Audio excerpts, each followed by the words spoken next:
Good morning, Liberty of the Seas, and welcome to this special edition of Liberty Live. My name is Captain Charles Teige. I'm your captain on board the Liberty of the Seas, and I've been the captain here on the Liberty since she was new in 2007, and she was the biggest cruise ship in the world, and now she's of course the second biggest cruise ship in the world after the Oasis of the Seas, and it's been a very, very interesting 3 years that they had on board the ship. I'm from Norway. I'm from a small little island in Norway, and I'm a third generation captain actually. I've been here now for 17 years, been very, very fortunate to be part of the new building team in Royal Caribbean, and I've been on a lot of the ships. My family is from Norway and from Germany actually. I'm married with a beautiful woman from Germany, and I have two small sons, Colin and Connor, that is actually cruising with me this week. And I also have a daughter home in Norway, so I know how important family is, and I hope you have a good time with your families and friends on board the Liberty of the Seas this week. And I also want to say congratulations to all the birthdays, all the anniversaries that you celebrate this week on board the Liberty of the Seas. And just one thing, I have two special guests for you this morning. It's our godmother, Donnalea Madeley, and we have our super cruiser, Super Mario Salcedo, all the way from Cuba, and we've going to come back to this guest a little bit later. But you know, this the beginning of 2010 we had a very big earthquake in Haiti, and you know, Liberty of the Seas, we are calling to Labadie, that's part of the Haiti, and I just want you to know that we support all the victims in Haiti, and we have a lot of programs we have set up to help the people in Haiti. It was a tough decision for the company to take. Should we go back to Labadie or should we pass Labadie? But after a lot of discussion and after talking to the Haiti government and UN, we decided to go to Haiti because we felt that it was very important to support the people of Haiti, that we didn't just go away when they are in such very dangerous and very vulnerable situation. And so what we are doing on the Liberty and a lot of other ships that is calling to Haiti, we give them a lot of support. Next week we're going to bring a lot of water and medical supplies to the people of Haiti. As some of you may know, we have a lot of crew members from Haiti that are working on board a ship, and they had opportunity to go home to their families. So it's a lot of things that we are doing for Haiti, and again, we go to Haiti because we want to support the people of Haiti, the government of Haiti. They asked us to continue to go to this destination, and then we also have the opportunity to help these people that is suffering so much as they are doing, that you can look at the news every day. If you like to support some of the agencies that we support, you can call the guest service, and we are actually supporting Food for the Poor, the Pan American Development Foundation, and or Solano Foundation. So again, if you want more information about how you can support the casualties and the people of Haiti, you can just dial 0, and the team down in the guest relation, they will know how to help you with that. And thank you for your support. And this morning we have the godmother on board the Liberty of the Seas sailing with us. That's Donnalea Madeley, all the way from Canada. So first of all, welcome to the bridge again, Donnalea. It's always a privilege and a pleasure to have you on board, and you are a part of the Liberty family now when you're sailing with us so many times. So can you tell us a little bit about yourself, about your family, and where you're from? I'm from Toronto, Canada, and I am a wife of 26 years. I have 3 children, 23, 21, and 15, and I am a full-time travel agent at home, as well as teaching future travel agents in the cruise industry. I work in a college and teach future, I guess, colleagues. And then when I can, I cruise. Okay, very good. So why did Royal Caribbean choose you as a godmother for the Liberty of the Seas? Can you just remind us about that? Royal Caribbean decided, in recognition of travel agents in the industry, with online industry, they wanted to take their highest honor and have a travel agent from Canada or US be recognized as their godmother, in addition to having humanitarian work. And our humanitarian work put me in a position to enter, and 2,600 applicants later, I ended up here. Very good. So what is your organization called again? And it's where called Hands Across the Nations, and we are a small a group of people that just have a heart for people in other countries that are unfortunate, and we've just sort of, made a difference in a couple communities. So how can my crew and the guests find more information about your organization? We have a website. Yeah. We have a website, Yep. and it's www.hatncanada.org, or you can always just Google Hands Across the Nations Canada, and you'll find our website. So again, don't say it so fast. It's hands. Hands across Across. the nations. Exactly. So if you say it very, very fast, it's very hard to understand it, Donnelly, okay? The Canadian way, eh? Exactly. So Yes. can you tell us a little bit about your husband? I know he's very, very dedicated in this work. So where do you have your projects for the moment, and what is Right. your challenges? Right now we have, we're in Mali, West Africa. My husband's actually there right now, Yep. meeting our third container. And we also work in a rural community high up in the Andes Mountains in Bolivia called Calcutta. And these are basically communities that are forgotten. They don't have any resource. And we just go in there on a partnership level and basically find out what their needs are, let them tell us what their priorities are, and then we just make things happen and facilitate so that we can help them primarily in healthcare, education, and water. Those are the three areas that seem to be consistently weak, and so we just go in, raise the money, take people who pay $3,000 to go away and work, and just help these people take over or just sort of establish what their priorities are, and then we want them to be self-sustaining, so we work alongside so they take ownership of it, and we can withdraw after a few years when we feel that they're secure and standing. And we've done that with our dental clinic. It was 2 years in the black. They were really scared to take over, but we finally sort of eased away, and they're running it and operating, and they've actually grown it and expanded. So it's a real honor and privilege to know that we've helped a community that was desperate for dental care. Very to good. do that. So how many people is in your organization? Or who is there? We probably have about 40 or 50 that are volunteers, but we have a lot of people that will be occasional helpers. But we are 100% volunteer. We still work out of the basement of our house, and 93% of whatever we raise goes to the projects. So we're not, inundated with a lot of admin fees, and we are just networkers by nature and just people that want to make a difference. In fact, we did take one of the cruise directors with us to Africa, Alan Brooks, and it was a pleasure to watch him on the other side and do stuff, and it was a life-changing moment for him, which was really kind of, it's a privilege to be able to see people and see the impact it makes on their lives, and then hear their stories afterwards, and know that we also impact the people that we take. Very, very good. So, so I really, really admire what you and your husband are doing there, and it's a great thing that you're doing there. So I know this week you have a group on board here, and how many times have you been sailing the Royal Caribbean, and why do you like to be on board a cruise ship? I think this is my 6th sail week. Why do I come back? It's like coming back to family. I really, really enjoy, coming back and sort of seeing the people that I've sort of adopted as my family, and being in the travel business. It's been a great opportunity. When I talk about it at home, we have a lot of stuff in the office, and people want to hear about the ship, and so next thing you know, I've been putting groups together, so I bring groups on board, and it's been fun. Yeah, did they enjoy their week on board? Wow. The wow factor is delivered constantly, and I have to say, every time I come on board, there's another wow factor, and I think you have a lot it to do with that. Thank you, Donnelly. So wow. I'm very proud of my team on board here, and they're amazing. They do a fantastic job. So it is. Anything else you want to say to my crew or to the guests on board the Liberty? I just, all I really want to say is that I truly, truly love being on board the Liberty, and a lot of times I can still go incognito, and the service is the same, and it really is incredible to watch people and listen to people of what they have to say, and people just love the ambience on board. And I know it starts from the top, but it's consistent all the way, and it's a pleasure and an honor to be the godmother of this ship. And I brag about her at home all the time, and we send people here all the time, and they love it. So keep doing what you're doing. Thank you very much. And usually I say this is my ship, but it's actually your ship, it's not right? We'll share it this week. Share it this week, yeah. Okay, thank you for being on the show this morning. Thank you. Thank you. It's a pleasure. It's just a small break here, and then we will come back to Super Mario. Thank you.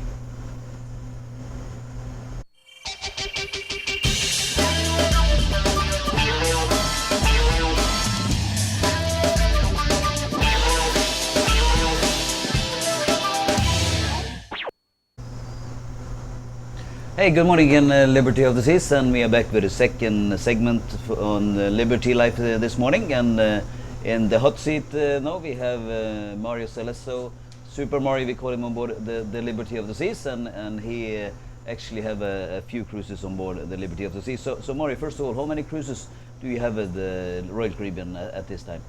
Well, Captain Charles, thanks for having me here, and I'm happy to say that this week I'm celebrating my cruise number 260. 260. Yes, and sir. on board the Liberty of the Seas, how many times have you been on board the Liberty of the Seas? Okay, of the 260 times I've sailed with Royal Caribbean, I'm happy to say that I've sailed 72 times on the Liberty of the Seas. So actually, Mario has more time on board the Liberty of the Seas than I have, so that's so if you have any question, you have to ask him about the things on board the Liberty of the Seas here, actually. So first of all, can you tell us a little bit about yourself, where you came from, and what you did before you start your cruising career, your second career in your life? Okay, I'll try to be brief. I was born in Cuba, and my parents took us out of Cuba when I was approximately 10 years old, and we were fleeing the communist regime in Cuba, which was very oppressive. And as most Cuban exiles did, we settled in Miami, and I lived and went to school in Miami and grew up in Miami. And also I took my university studies in Miami, University of Miami. Then I went to graduate school at the University of Pennsylvania in Philadelphia, and then took a job with a big multinational corporation back in Miami, running the Latin American and Caribbean division in the financial area. Okay. So what was that organization again? It was FedEx Corporation. Okay. Yes, I worked 20 years for FedEx, and I used to travel to the Caribbean all the time on business. Yep. And one of the things that really caught my eye were all the people playing on the beach and diving and swimming, and I had to come in with my briefcase and my tie, and I had to go to work.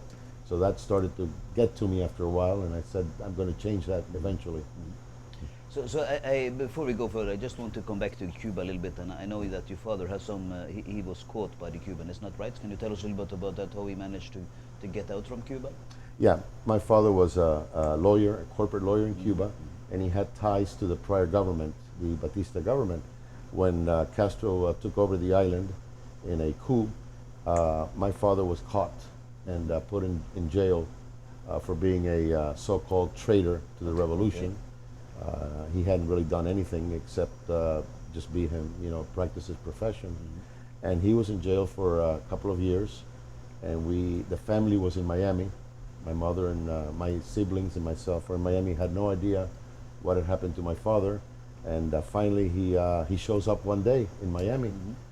He had escaped from prison, and the way he had escaped was he bribed his way out of jail by telling the guards, the prison guards, here's a car that you can have, which is situated in this place, or if you want a farm or a house, you can have the for yourself and your family.